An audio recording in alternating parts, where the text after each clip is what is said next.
Hello everyone, welcome to my YouTube channel Vedika study hub. Previous videos में हमने unit 2 cover करी थी, chemistry of proteins. BSc second semester की chemistry पढ़ रहे हैं हम। इस वीडियो में हम कवर करेंगे यूनिट नंबर 8 डाइज।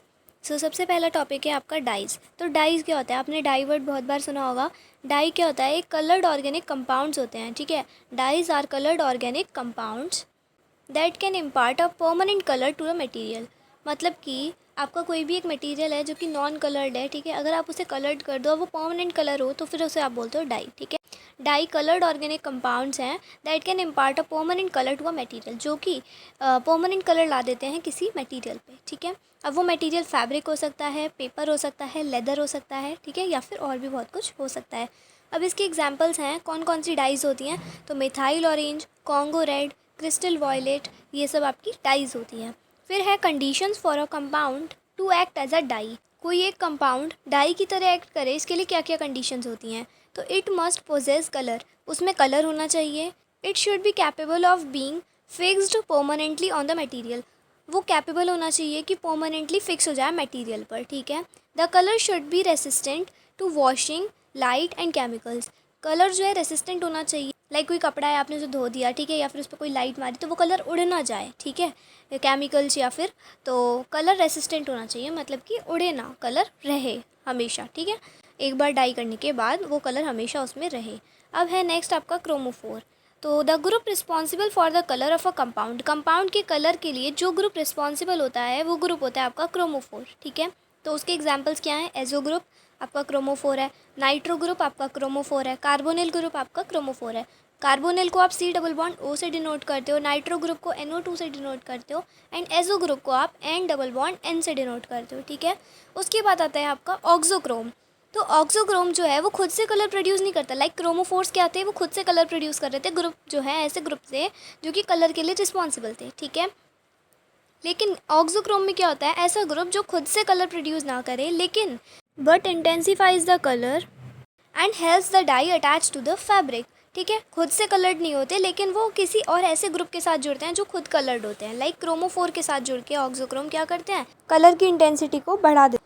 तभी लिखा है कि but intensifies the colour and helps the dye attach to the fabric, और हेल्प करते हैं डाई की कि वो फैब्रिक से अटैच हो जाए। उसके बाद है क्यूनॉइड थ्योरी। ये किसने दी थी? आर्मस्ट्रॉन्ग ने दी थी। ये थ्योरी आर्मस्ट्रॉन्ग ने दी थी।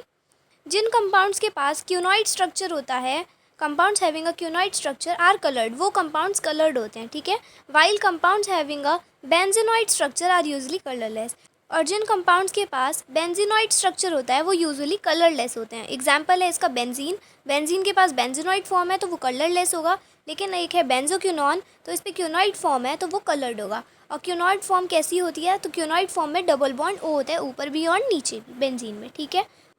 अब आपका फिफ्थ टॉपिक है क्रोमोजन, ठीक है। तो a coloured compound containing a chromophore but lacking an auxochrome is called a chromogen. एक ऐसा कलर्ड कंपाउंड जिसमें क्रोमोफोर तो होगा, क्योंकि क्रोमोफोर कलर प्रोवाइड करता है, लेकिन उसमें ऑक्सोक्रोम नहीं होता, मतलब वो कलर की इंटेंसिटी जो बढ़ाता है वो चीज़ नहीं है, ऑक्सोक्रोम नहीं है, तो वो क्या कहलाएगा? वो कहलाएगा क्रोमोजन, ठीक है। तो इसमें एग्जाम्पल है आपका नाइट्रोबेंजीन। NO2 लग रहा है बेंजीन के ऊपर तो इसे आप बोलोगे नाइट्रोबेंजीन। इसमें क्रोमोफोर तो है, क्योंकि क्रोमोफोर में कौन सा ग्रुप होता है? नाइट्रो ग्रुप होता है, तो नाइट्रो ग्रुप तो लग रहा है यहाँ पे, लेकिन यहाँ पे ऑक्सोक्रोम नहीं है। When an auxochrome is added the chromogen में बिकम अ डाई, ठीक है।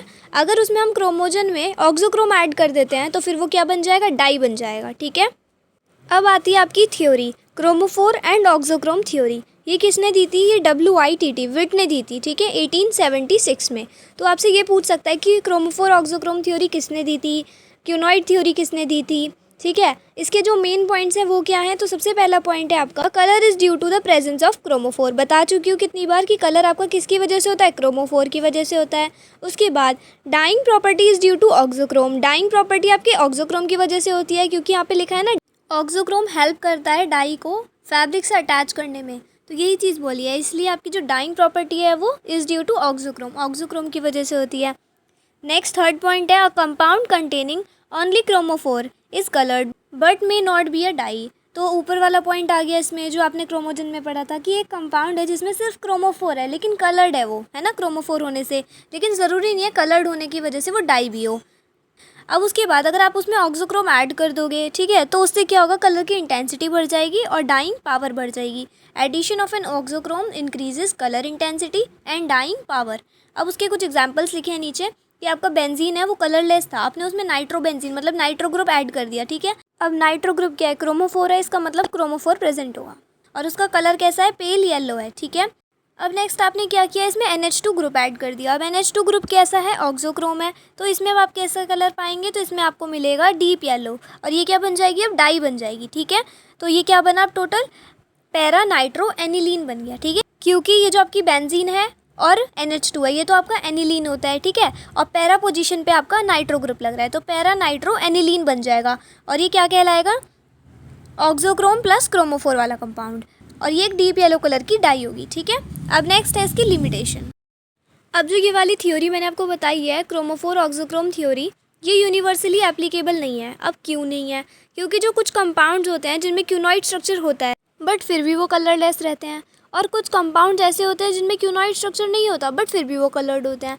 तो इसलिए ये थ्योरी यूनिवर्सली एप्लीकेबल नहीं है, कुछ लिमिटेशंस हैं कि क्यूनॉइड स्ट्रक्चर होने में भी कलरलेस है और नहीं है तो कलरफुल है ना। तो और जबकि मैंने उल्टा बताया था इसका, ठीक है। अब कुछ डेफिनेशंस लिखी हुई हैं कि एक बार आप पढ़ लेना, सबका शॉर्ट नोट है, ठीक है। तो अब आते हैं नेक्स्ट पेज पे नेक्स्ट टॉपिक के साथ।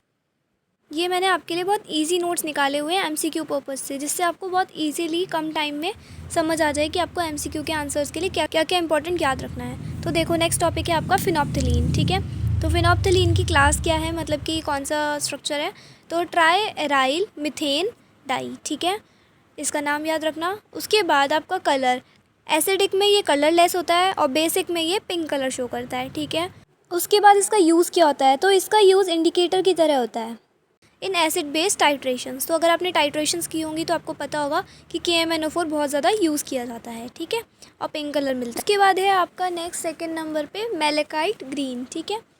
तो इसकी क्लास है ट्राई एराइल मिथेन डाई, ठीक है, और कलर इसमें क्या होता है, इसमें आपका होता है ग्रीन। इसका यूज़ क्या है, तो biological stain also used in silk, paper, leather, ठीक है। उसके बाद नेक्स्ट है आपका एलिजरीन, ठीक है, तो इसकी क्लास है आपका एंथ्राक्यूनॉन डाई। उसके बाद इसका कलर आपका क्रिम्सन या फिर रेड हो सकता है। यूज़ क्या है, तो dyeing of wool, silk, leather, इन सबको डाई करने के लिए, also use in lake pigments. उसके बाद नेक्स्ट है आपका इंडिगो। इनको आप बस इनकी क्लास, कलर और यूज़ याद रखना है, आपको थोड़ा थोड़ा हिंट भी याद रख जाओगे ना, लाइक फिनोप्थलीन के लिए पिंक कलर, ठीक है, या फिर एसिडिक है तो कलरलेस है। यूज़ क्या होता है, इंडिकेटर की तरह यूज़ होता है टाइट्रेशंस में, ठीक है। उसके बाद आपका नेक्स्ट आप मैलेकाइट ग्रीन के लिए ग्रीन समझ आ रहा है आपको, ग्रीन कलर है, ठीक है। और इसमें क्या होता है, biological stain also use in silk, paper, leather, इतना खास नहीं है, चलो कोई नहीं, नेक्स्ट वाला देखो फिर। नेक्स्ट वाले का वूल, सिल्क, लेदर, इन सबको डाई करने के लिए यूज़ करते हैं।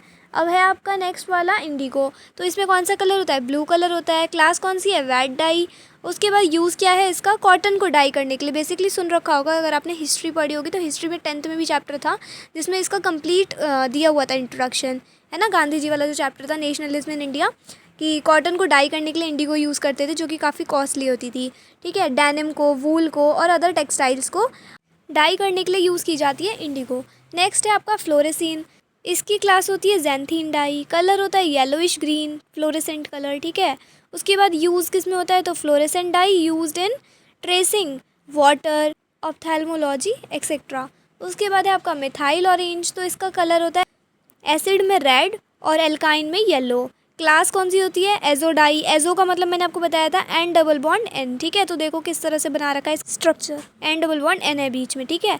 तो ये है इसकी क्लास एजो डाई। उसके बाद नोट पॉइंट्स लिखे हुए हैं कि ट्राई एराइल मिथेन डाइज में आपकी फिनोप्थलीन और मैलेकाइट ग्रीन आता है, एजो डाइज में मिथाइल ऑरेंज आता है, वेट डाइज में इंडिगो आता है, एंथ्राक्यूनॉन डाइज में एल्जरीन आता है और ज़ैंथीन डाइज में फ्लोरेसिन आता है। देन उसके बाद वेरी शॉर्ट डेफिनेशंस लिखी हुई हैं और उसके बाद आपका ये चैप्टर कंप्लीट होता है।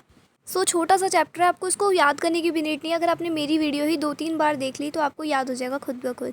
मेरे को भी पढ़ाते पढ़ाते खुद से याद हो गया, मेरे को भी काफ़ी टाइम हो गया था पढ़े हुए, रिमाइंड नहीं था, बट जैसे ही मैंने भी तुम्हें पढ़ाना शुरू किया तो मुझे खुद भी याद हो गया है। तो बिल्कुल ईजी चैप्टर है और MCQs में आएगा तो ऑप्शन देखते ही समझ जाओगे, ठीक है। तो आई होप आपको ये वीडियो समझ आई होगी, एंड अगर वीडियो पसंद आई हो तो लाइक, शेयर एंड सब्सक्राइब कर लीजिएगा channel. So thanks for watching, मिलते हैं नेक्स्ट वीडियो में न्यू चैप्टर के साथ। Bye guys.